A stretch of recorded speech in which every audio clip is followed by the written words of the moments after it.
it's Nicola from Daisy and Grace, and today I wanted to share with you my 1¼ star in a hexagon set. Now this is a lovely set. It contains 3 templates. It includes the 1¼ hexagon that makes beautiful quilts on its own. So here's something I'm working on at the moment. Let's put it up that way. So that's one side of the quilt and this is the other, and I'm using all my scraps of both plains and patterns and everything. So this is going to be my ongoing quilt, and hopefully one day it be a big quilt. So that's the 1¼ hexagon, but it also comes with the 1¼ jewel and the 2½ inch diamond, and that creates this star in a hexagon like this, which is part of my table runner. So it creates this lovely star in hexagon. This is one on its own that I created for Christmas, just as a little placemat thing that I needed, and that's been in the washing machine. It's covered in fluff already, but yes, I quickly made that for Christmas. But this is my table runner that I've recently done, and unfortunately the kit sold out. Well, it's great because some of you got the kit, but the kit sold out, and this is for a table runner that's going to decorate my table. Because it is sold out, I have decided to put the free pattern onto the star in a hexagon set. So if you wanted to make a table runner, you can. Here's another table runner that I made from, well, actually I think Steph made this one from neutrals and scraps of jelly rolls. So the shapes are great for using up scraps of jelly rolls because they fit on a 2½ inch strip, which is fantastic. So I'm going to show you today how to make one of these star and hexagons, but let me show you this beautiful quilt. This quilt was made for me by my mum, and as you can see, there is one of the star in the hexagons, but she's finished the edge of this quilt with 2 straight edges, and that is done with the 1¼ half hexagon. That picture's quite big. It's quite a small template, and the 2½ inch triangle, again huge picture, smaller template. So all these 5 fit together. Now with the hexagon and the half hexagon, you can also make, oops, nearly dropped things, my lovely shoulder bag that has the half hexagons run down the side here, and it's just lovely. This is actually mine. It used to be a sample, but now I wear it, so it's a little bit worn, but still beautiful. So they're the templates I'm going to use. But what else have I got for you? I have got, let me put those aside. I have got something back in stock that I absolutely love, and it's the YLI Wonder Invisible Nylon. Now it's come back in a different form. It's a different reel of a different reel size, but it has a added bonus. There's 500 yards extra thread on this.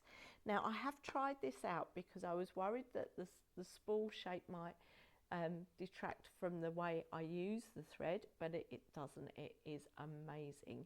You're going to be showing you, it's hard to show you because it's invisible, but I'm going to show you some using it on my machine on the top thread and the bobbin. So I use it on both sides. So a lot of threads you can only put it on the top and not the bottom. I've used it on both top and bottom threads. I'm also going to show you how I use it to hand stitch, because a lot of people have asked me, can you hand stitch with this? Yes, you can. It's not my personal preference. I like using a cotton thread when I'm hand sewing, but it works, and I'm not a policeman. You can do whatever you like. So yes, it can be used for hand stitching, but I've got something else to show you.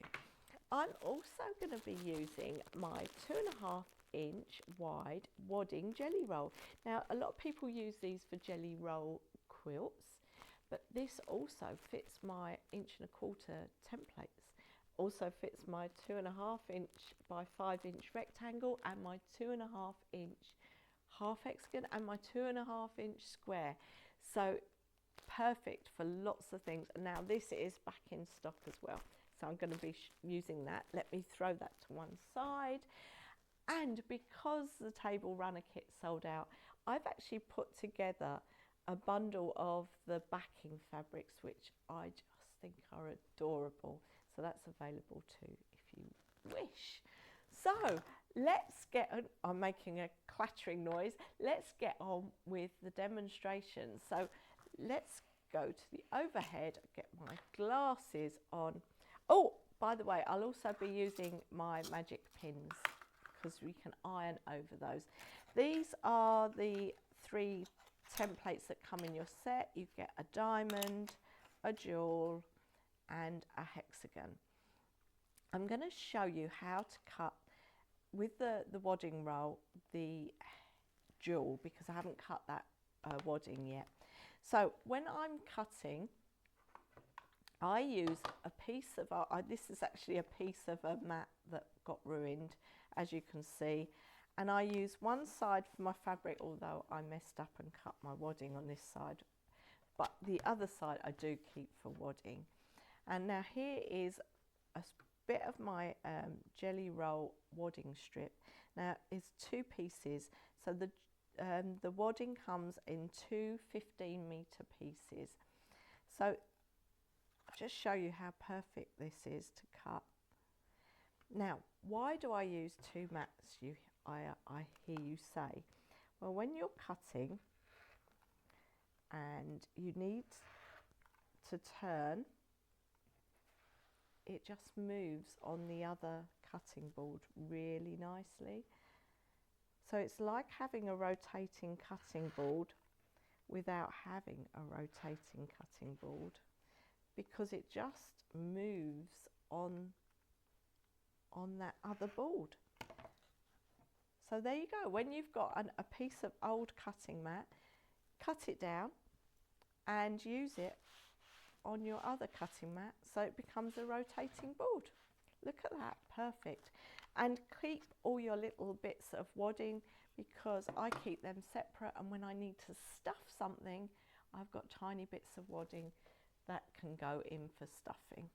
So let's move that board out of the way, and I'm going to show you how we pin these, how we construct these little mini quilts. So I have cut out, I only need one of these, so I take that away. I've cut the backing, I've cut the middle from a jelly roll strip, and I have cut the wadding. So how do we put this all together? We pop the template onto the backing. Now the backing should be wrong side up. This doesn't matter because it's either side, but wrong side up. Put your template on.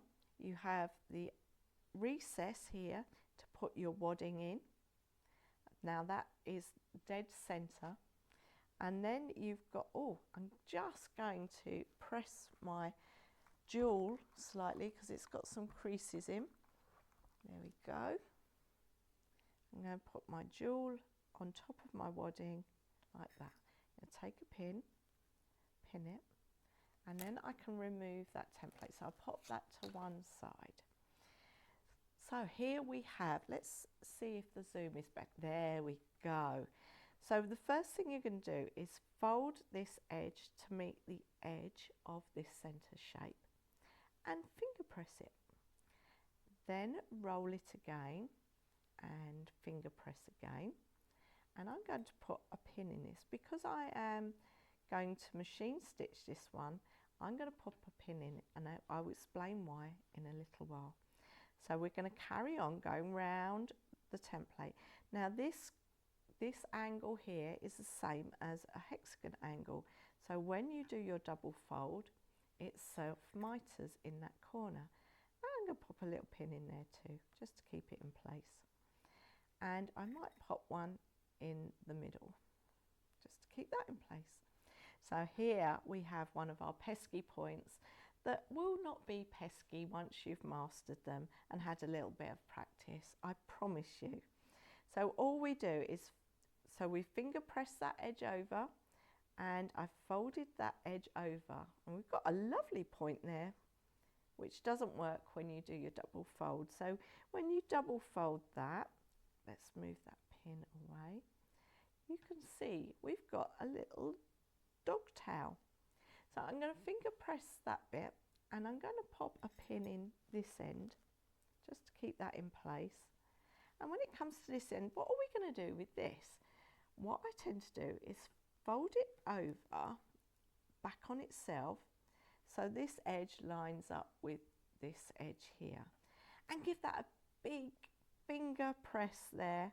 When you undo it, it's got a crease in it, which is perfect for turning it onto that crease, popping it in, and there you go. No pesky point, a beautiful point.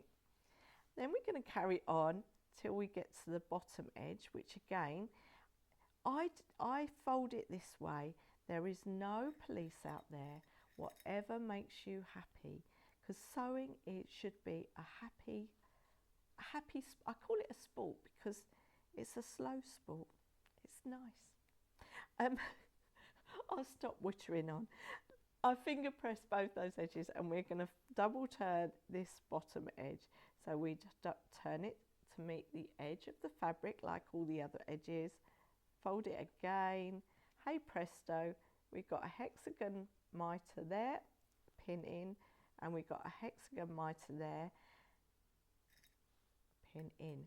Now I'm going to take this, well I'm not, I'm going to bring my ironing board in, pop that on there, and I'm going to give that a press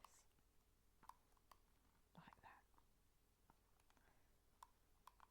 There we go.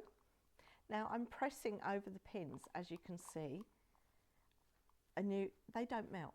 These are silicone headed pins, and actually these, if I hold that iron over those pins, if I don't touch the metal, I can actually touch that silicone. It's not that hot. Now the reason I press this before I stitch it is, if you don't, which I'm going to bring in the hexagon to show you, you've got quite blobby folds. Even though I finger press those, they're quite blobby. Now if you look at these are nice and sharp. So when you're sewing that on the sewing machine, you get nice sharp lines to follow with your while you're stitching. I'm going to take the hexagon out because I'm going to show you that in a bit. I'm going to move my my pressing board, and I'm going to take this to the sewing machine and show you how I stitch it.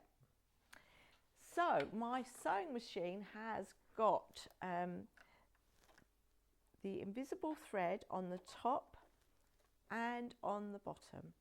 Now I've got a normal stitch length. My normal for me is 2.4, and I'm just going to pop the needle into the start there, remove my pin. I'm going to pop my pin dish up here so I can put my pins in. Just get myself sorted. I've got the stay stitch or innie outie stitch on my machine, so that starts with an innie outie, and I remove the pins as I go, and but I am actually going to use the pin just to keep that fabric guided under my needle. I've got to that mitre, and I'm going to turn it. I'm going to take this needle out. Again, I'm going to use that. I'm trying to keep this hand out of the way so you can see what I'm doing. And go down there. So, some top tips with the invisible thread is, don't go too fast. Well, you can go stitch fast, but if your thread starts to break, you maybe need to turn the speed down in which you're sewing. That's one thing that I found on my other sewing machine, is if I stitch too fast. Not that I stitch very fast when making these small small quilts, but turn the stitch speed down, or if you can't turn it down, just sew a little slower. The other thing is, the spool likes to be stood upright, rather than on some sewing machines it goes this way. If you've got a spool holder, turn it upright.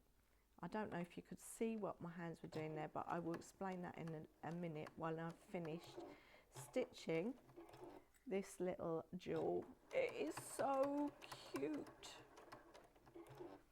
And the beauty of these shapes, they're like a cross between, let's take it back over to the zoom. Oh yes, that's zoomed. It's like a cross between English paper piecing and quilt as you go, because it's so tiny, it's so cute. So it's really good to stitch by hand or by machine this size. And I'm just going to trim my little invisible threads off, because if you don't, you forget where they were. So that, I'm just going to give a quick press, because I'm going to show you how I pop that into my star in a hexagon. But first off, I am going to show you hand stitching with a hexagon. So you won't be able to see, but I have got invisible thread on this needle. Believe it or not, there is invisible thread on there. And I have stitched round here and round here. I'm just going to finish this hexagon off, just to show that it does actually work. I normally use a shorter needle for hand stitching, but I thought this would be easier to show you. I don't know if it's worked or not. But what I'm doing is I'm just taking little nibbles of that binding. It's like you would sew a binding on a normal quilt.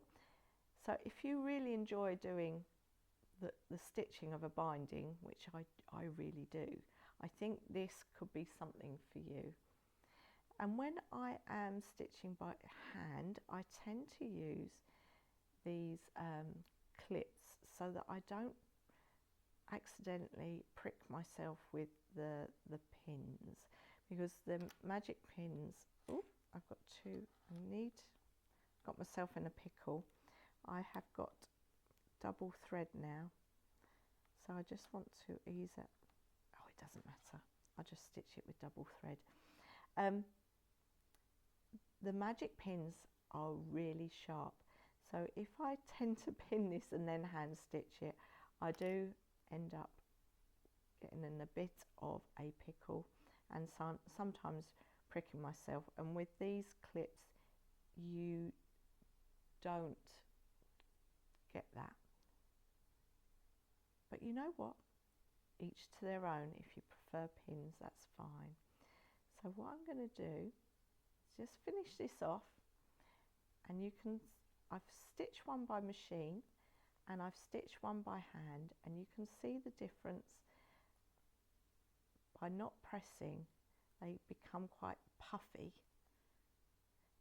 So if you don't want a very puffy quilt, iron as you go, and that will flatten the pieces. So I'm just going to run, it's a bit tricky because I've got two threads now. I'll just make a knot on that edge. And actually, if you haven't got the right colour thread to match your binding, I've got myself in a pickle again. There we go, I've got a knot in that anyway. Let's trim that off. Oops, I've got magnetic scissors. So I've put my needle away, bear with me. Let's bring in the one I've machine stitched. So I don't know if you can see, if I hold it up, this one on the left this one is slightly puffier because I haven't pressed it. This one's been pressed and is flatter. So because I've machine stitched all the other shapes, I am going to use the machine stitched one. So let's go back to this view. I am going to show you how I stitch together my star in a hexagon. And I have a little prepared section here, and some prepared diamonds as well. So to make a star and hexagon, you need 1 hexagon, 6 jewels and 6 diamonds. So the first thing I'm going to do is I join all of the jewels apart from this one. So I'm going to go and stitch this one in place. Now I do that, let's go back to the sewing machine. I do that, I'm going to change my machine to a zigzag, and I have managed to get down to a 2.6 width by a 1.6 length. Is that right? Length and width. Yes, 2.6 width, 1.6 length. Now when you start doing this, try a bigger stitch width and a bigger stitch length. And then as your confidence grows, you can get the stitch length shorter and longer. So I've done a couple of zigzags. I'm going to go back a bit just to secure the ends, and I'm going to stitch forward. Now I'm not pushing those shapes together, I'm just letting them run up together without pushing them. If you push them together, they get a bit scrumpled and they look a bit messy, whereas if you just let them glide along on their own, they're perfectly happy. And if I go back, I will show you. So here you go, I've just stitched that, and you can see I haven't pushed it together. If I bring that, it'd be out of focus, you can't really see, but it's just stitches nice together. Now I'm going to cut off those invisible threads, because I tell you what, once you've done the whole thing, it's hard to see where those invisible threads are.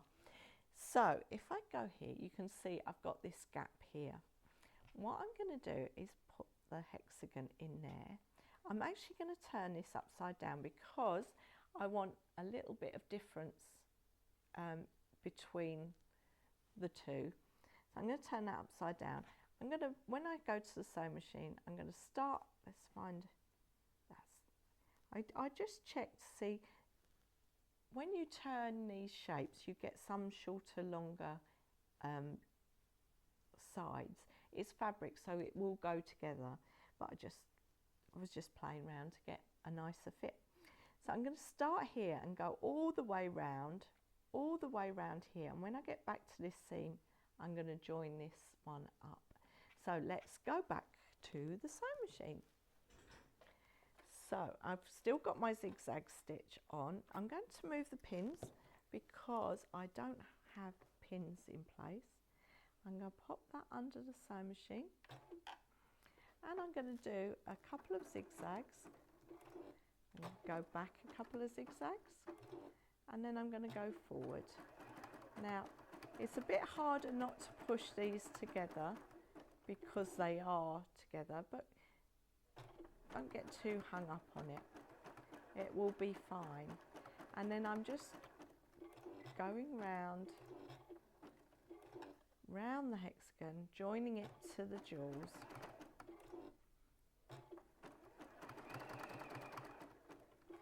See, I've got a bit of a sprint on there with and my thread was fine. And we're coming to nearly the last edge.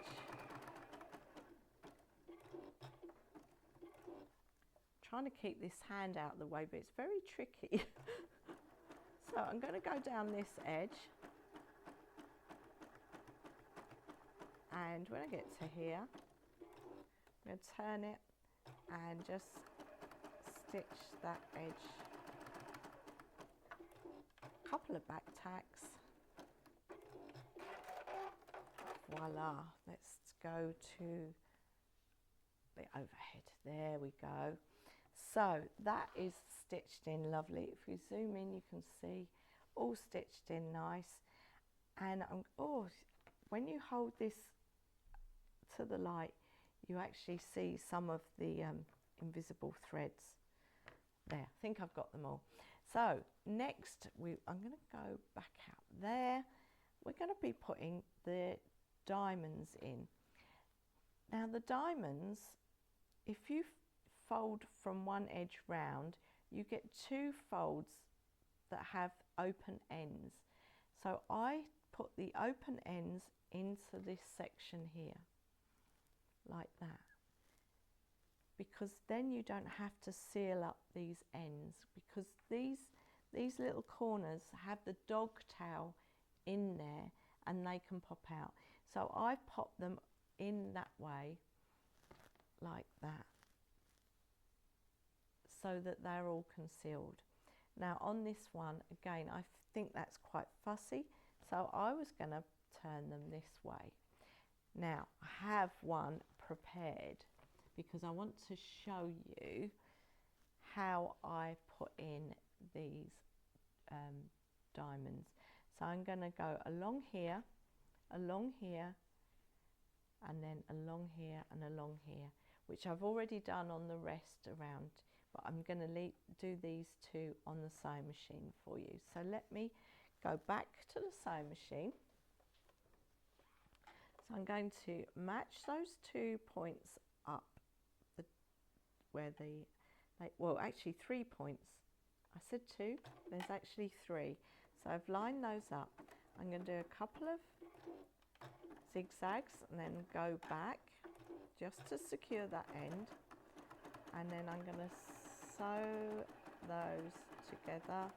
And I don't think you can see, but I'm not pushing them together. They're just being friendly and just getting along together, but not pushing them. This corner here is quite bulky, so when it gets to that, I will slightly push those together.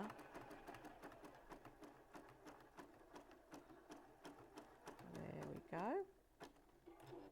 And then I'm going to do a couple of back tacks, and then I'm going to go forward again, because I'm not going to break my thread. I'm going to take my next diamond, line those 3 points up, put that under the sewing machine. I need to put my foot down, do a few stitches, do a few back tacks, and then join the last diamond.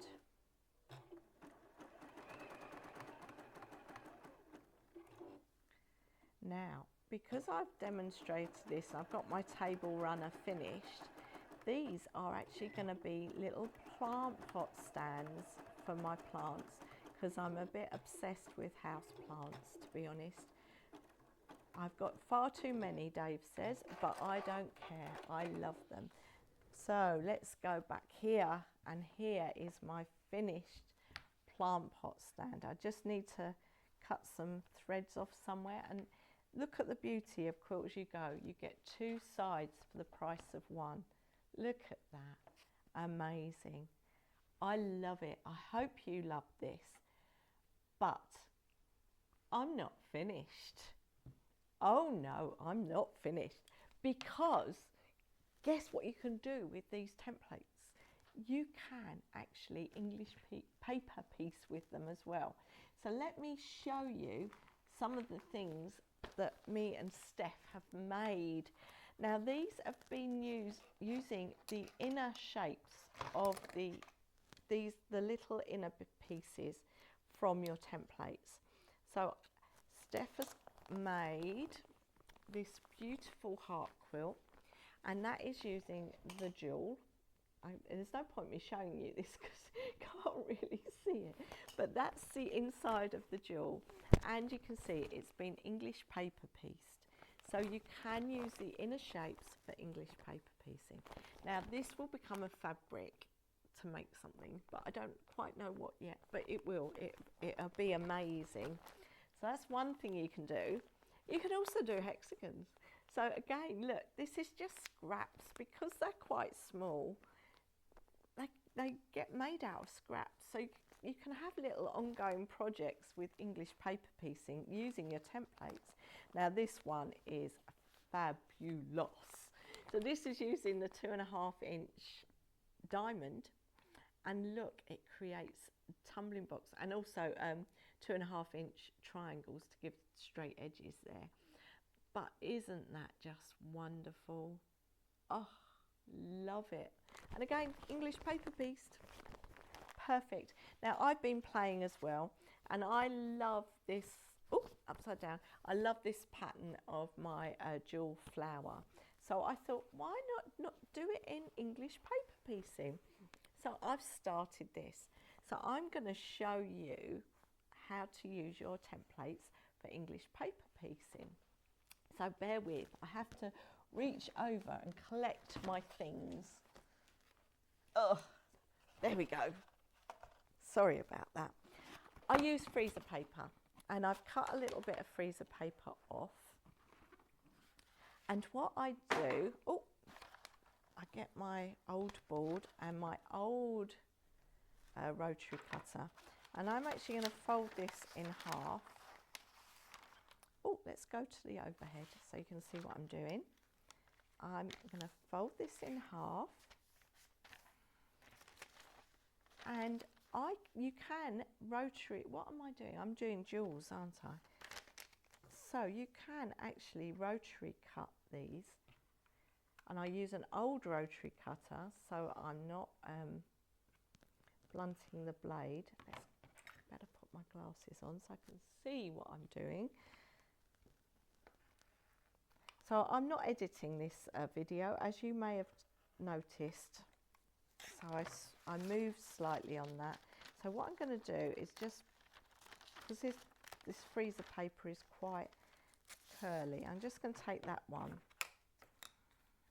And you don't want to press this freezer paper because it has a wax side which will stick. So if you were to press that together, they would stick together. So there's one. You can do it. Let's finish that one. I might as well finish this one as well. You can use these to draw as well. So if you would like to, let's put that way. If you would like to draw, you can easily use these templates to draw your shape round and then sit and cut them out. Up to you what you do. So let me get rid of that. So we have got, and let's get rid of that for now. I've got some jewel pieces here. Now I have got a jelly roll that I'm using for this, and this is a jelly roll strip. So let's bring the ironing board over. Let's zoom in. I'm going to just give that a little bit of press, because where it's been rolled, it got a bit creased up this end. And then you're going to take your freezer paper jewel, and you can see it's quite a tight fit on a jelly roll, but you can just do it. And I've put the wax side of the paper down onto the wrong side of the fabric, and then I'm going to just press that in place until it adheres, which it has. Let's move my iron away and my ironing board, and all I'm going to do is trim it so it's got scant 1/4 inch seam allowances around the edge. And I'm going to take a needle and thread. Now you can glue these if you want, but I just personally like sitting tacking my English paper piecing. So I've just turned that scant edge over, and I'm just doing big long stitches. I don't knot my thread because I find it helps remove the tacking thread once I'm finished. So just going to go round the piece, tacking that edge over. this is something I love to do, sitting watching TV, because you don't really have to pay attention to what you're doing. It's just tacking. As long as you get nice crisp edges where you fold that fabric over your paper, then it's fine. Now I've got another scant edge where it was a jelly roll.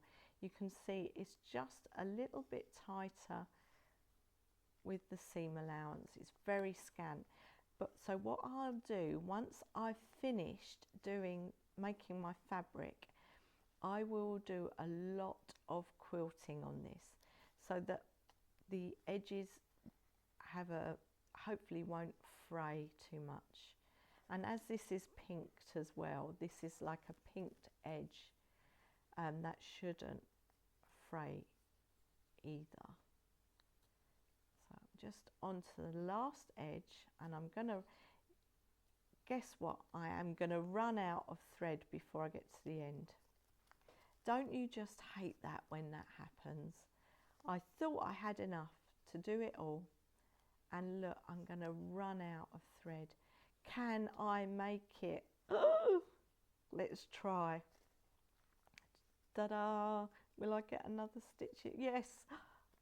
Hey! And don't you just love it when you do actually have enough thread? So I'm going to give that just a little press with my iron, just to make that nice and lovely. And here is one I made earlier, and that will go in here.